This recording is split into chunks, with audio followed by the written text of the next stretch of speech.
Shorts of Bilal অনেকের আব্বা content creation জগতে। ভাইটির কথা সত্য হয়ে থাকলে তাহলে তো অনেক সন্তান ছড়িয়ে ছিটিয়ে আছে অনলাইন জগতে। শর্টস অফ বিলাল আব্বাকে দেখে এমন সন্তান হয়তো চেয়েছিলেন উনি, যে কিনা ধান ক্ষেতের ভিতর থেকেই সফলতার গল্প বলবে।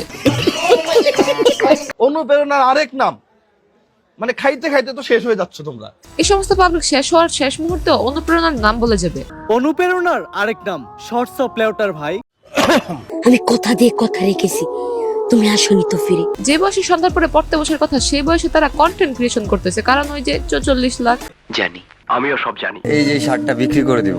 এখন আমার মতো হয়তো অনেকের প্রশ্ন, এই গন্ধযুক্ত শার্ট আপনার কে কিনবে? হ্যাঁ, যেই মানুষগুলো একটা বই কিনে 10,000 টাকা দিয়ে, বই বিক্রি করলাম 10,000 টাকায়, সেই পাবলিক গুলো ওনার গন্ধযুক্ত শার্ট কিনবে কয়েক লক্ষ টাকা দিয়ে। তোর মাথা নষ্ট। ওনাদের মাথা ওই দিনই নষ্ট হয়েছে যেদিন থেকে শুনেছে ওনাদের আব্বার সাথে ভিডিও করলে মিলিয়ন ভিউ হয়। এই বুমে আমি যদি ছুঁই 1 মিলিয়ন ভিউ হবে।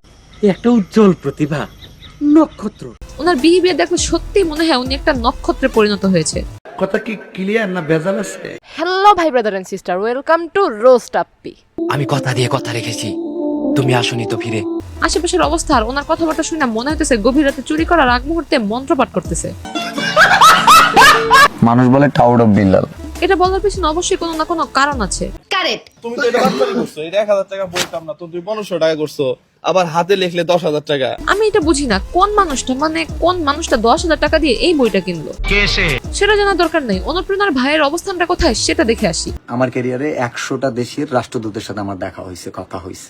তাহলে আপনি কিন্তু গিনিস বুক অফ ওয়ার্ল্ড রেকর্ডের নামটা লেখাতেই পারেন। 100টা রাষ্ট্রদূতের সাথে তুমি যদি সামনাসামনি দেখা করতে যাও, তাহলে অবশ্যই আপনার শিষ্য হতে হবে। ভালোবাসার এই আলো জ্বালাতে পেরেছে কজন? বই বেচা ছাড়াও এখন টি শার্ট বেচা প্রয়োজন।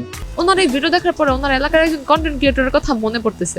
ফেসবুকের ইনকাম শেষ, তাবিজ ব্যবসা লইছি নতুন বেশ। ওনার তাবিজের শক্ত তাবিজ, এতে কোনো সন্দেহ নাই, যা ওনার শিষ্যদের দেখলেই বোঝা যায়।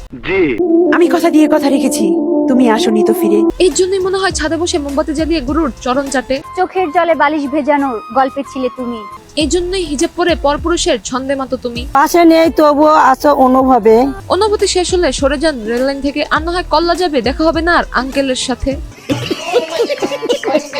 ওমর নামের একটা ছেলে কন্টেন্ট ক্রিয়েটর, তুমি কার সাথে লাগছো সেটা বুঝতেছো।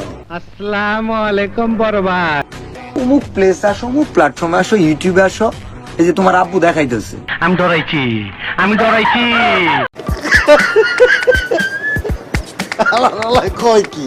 হাসাহাসি শেষ হলে ফেসবুক থেকে ভিডিওটি দেখে থাকলে পেজটি ফলো করে দিন, আর ইউটিউব থেকে দেখে থাকলে চ্যানেলটি সাবস্ক্রাইব করে দিন। দেখা হবে নেক্সট ভিডিওতে।